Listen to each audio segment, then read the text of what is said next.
I know there's a local understanding about the kind of diseases that we have in the area, but you must control the movement of animals. Today, the rain is not adequate, but there is an influx of livestock without any coordination from Wajir County, and I'm told even from Marsabit. Livestock in big number are on their way to Isiolo. And again, to my word,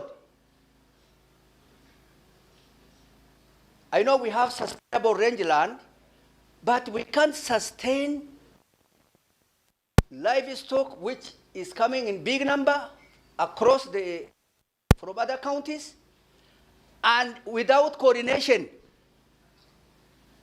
And I'm sure they are coming in with a lot of diseases, because the immunity of livestock has gone down during the dry season. Now the rain is not adequate. They are weak. So is the health. Immunity must be low. This is the time you could see the department working actively with other stakeholders.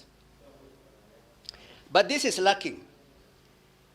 Mr. Speaker, going back to our need very soon to export meat. The reason why Europe and Middle East countries cannot accept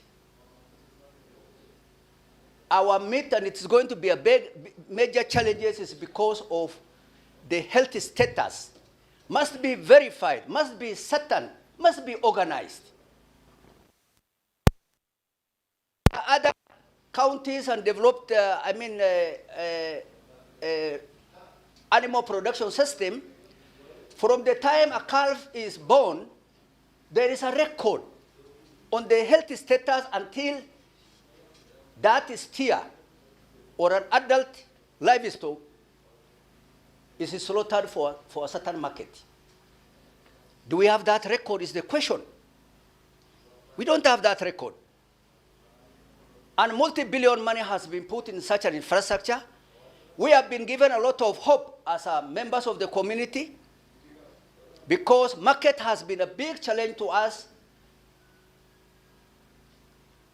And if I give you an example of the ranches which has been, around our county and Laikipia, these are the people whose meat product, and the products are highly accepted because of those kind of veterinary services and proofs that you can give to a market.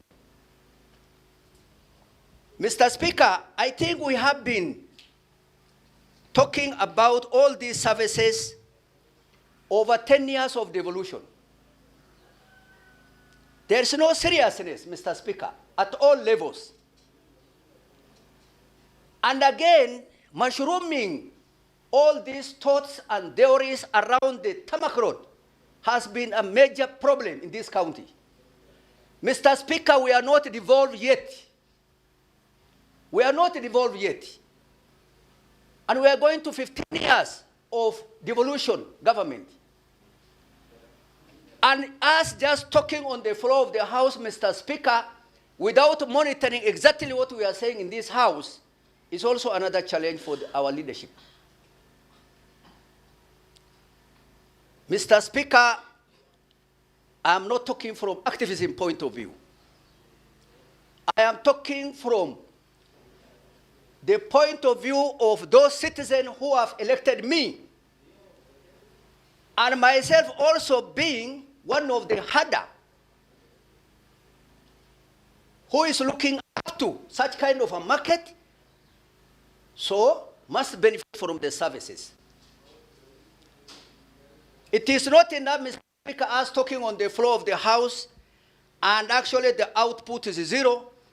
Finally, then, such a multi-billion project, which has given us hope. We have formed societies to sell our livestock, Mr. Speaker. And yet such services is not adequately addressed, it's not going on, to the community. I am not biased. Still, there is an attitude of some working groups who cannot go down into the rural area because they fear mosquitoes, they fear high temperatures. Mr. Speaker, they don't come out of the offices because there is no cash flow for the allowances. Mr. Speaker, those cattle owners, how many veterinarian officers and staff do we have from those people who are keeping livestock? How many is the question?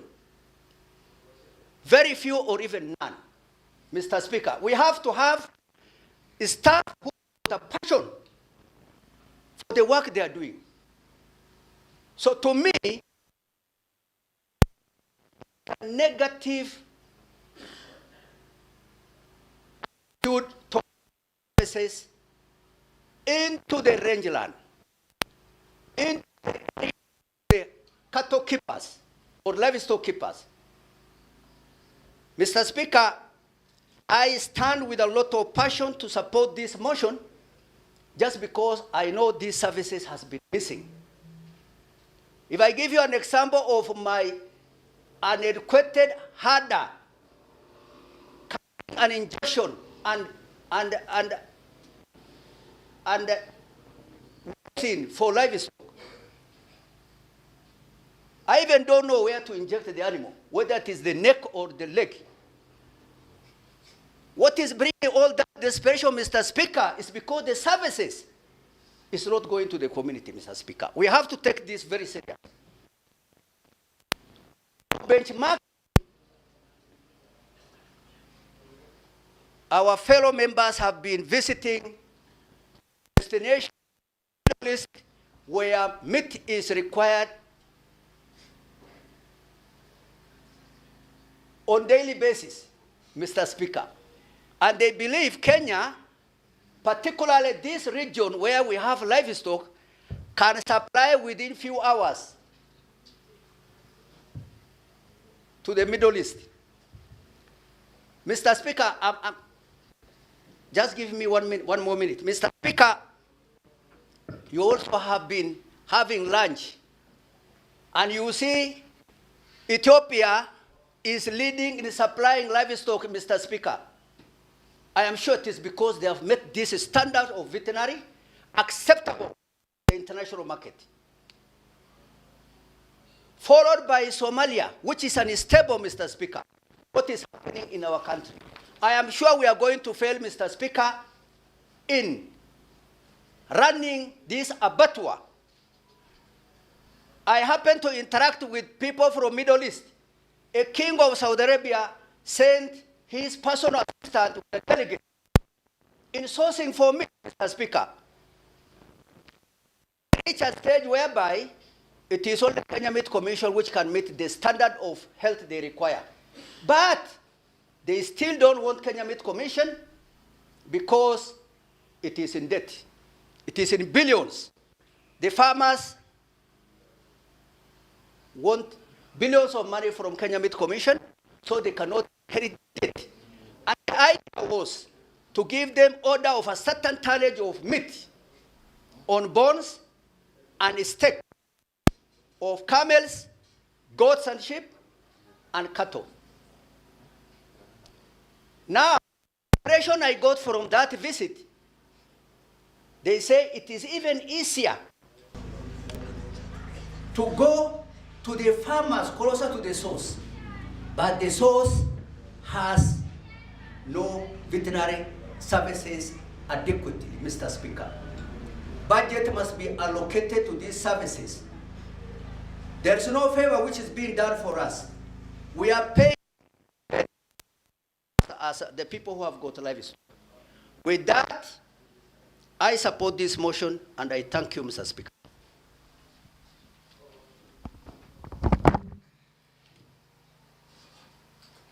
You said you are pastoralist. I don't know how to inject a cow. I don't know. You only consume what is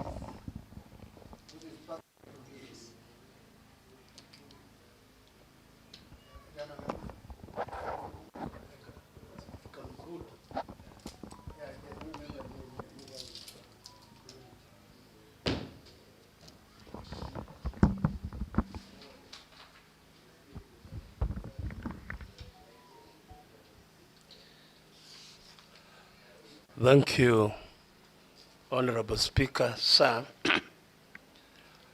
I really thank the members who have contributed to this important motion. As all of us are aware, this county of ours relies heavily on livestock, and to enable us keep good livestock, it is important that we take care of animals through provision of treatment of diseases, so that, as Honorable Jiro has stated so well, we can sell even to international market and also even to our people.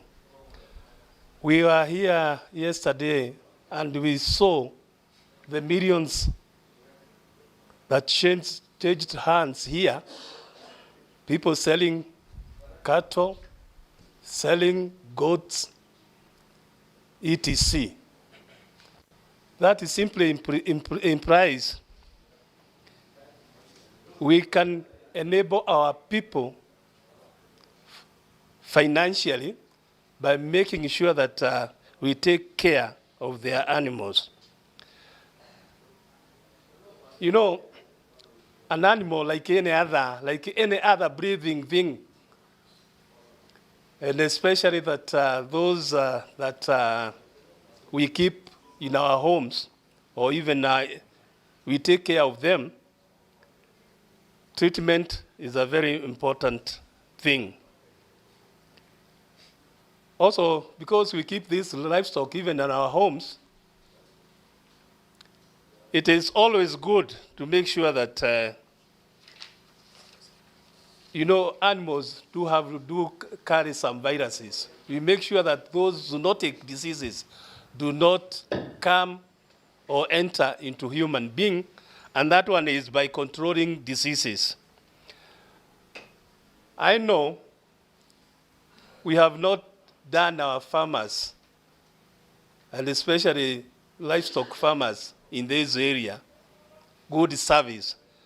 Because if it were not of indigenous knowledge of treating animals that our farmers use, I think all the animals in this area could have been depleted. We are happy, we people of Isiolo. We are building a billion abattoir. But how prepared are we with our animals so that that abattoir does not turn to be another white elephant? It's a place that will make our people rich, will make our people have market for their livestock, will even bring employment. But how prepared are we?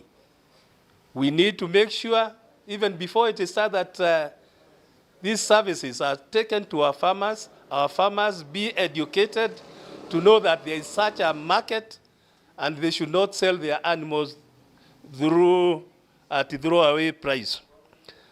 You know, we people in Kenya, we are gifted. We have got the necessary personnel. We have even been exporting the personnel.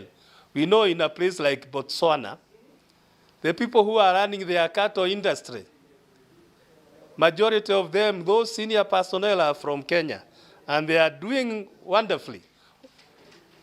You know, the market is just near us.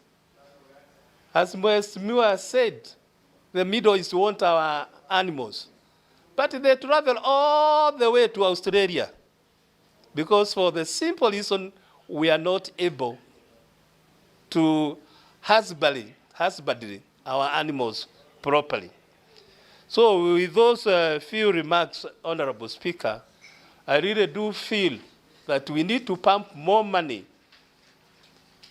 into these veterinary services, employing more qualified personnel, and making sure not only employing, but making sure that they also work. Because I really do feel we have personnel, but have we also enabled them? Have you given them even the transport to go to those far-flung areas? Can you see? You know, those are the logistics that we need to ask ourselves. How much are we doing? Are we really doing enough to support even the little that we have? I think that is the problem that we have in this country and even this country. So it is important we try, the people that we give jobs, they make sure that they are equal to the task. Not only in form of education, but also working.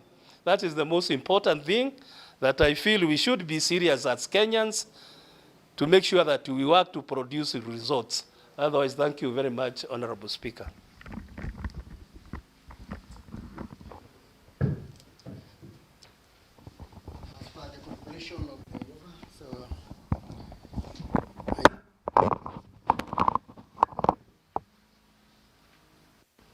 I put a question that aware that the paragraph 1A and 1D of part 2 of the 4th schedule of the Constitution of Kenya 2010 provide for the animal husbandry and animal diseases control as function of the county government and the Directorate of the Veterinary Service in charge with the implementation, monitoring, and the evaluation of animal health-related strategies, policies, management, control, and the eradication of animal diseases and pests, including zoonoses. Further aware that the livestock foundation of Isiolo County economy, the county is a major livestock trading hub, but the sector faces challenges like animal diseases among many others. Concerned that there has been no recent activity that has been done across the county to curb emerging animal diseases, which is a health hazard to both the animal and the people managing those animals. This assembly urges the county executive relevant department to 1. Plan efficient diseases surveillance program across the county to determine the absence, presence, distribution of animal diseases and detect emerging diseases as early as possible. Distribute essential vaccine and other drugs to livestock owners for easy administration of the drugs to animal across the county. As men of that opinion say aye. Aye. Contrary say nay. I have it. Clerk, next order.